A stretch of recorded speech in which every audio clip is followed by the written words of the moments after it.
Alam nyo ba, may mga imported na pabango na hindi magaya-gaya. Oo, hindi magaya-gaya yung kanyang pabango. Sobrang talagang grabe ang pabango niya. Imported talaga. From the Philippines. Bakit ba hindi makaano ng mga amoy, ang baho-baho? Ang baho-baho ng yung mga kilikili natin dapat natin, hugasan na. Tayo mismo nakakaamoy sa katawan natin na mabaho.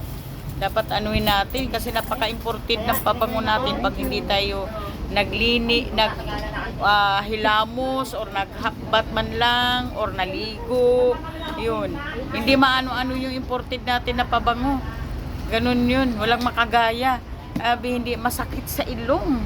Masakit sa ilong. Kaya kayo mga kaibigan, amuyin naman natin yung sarili natin kung nangangamoy na tayo.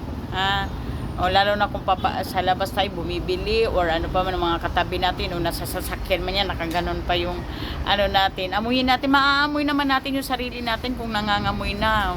Mabaho ba o mabango ka? Amuyin pag may time, ha? Amuyin ang sarili pag may time ka.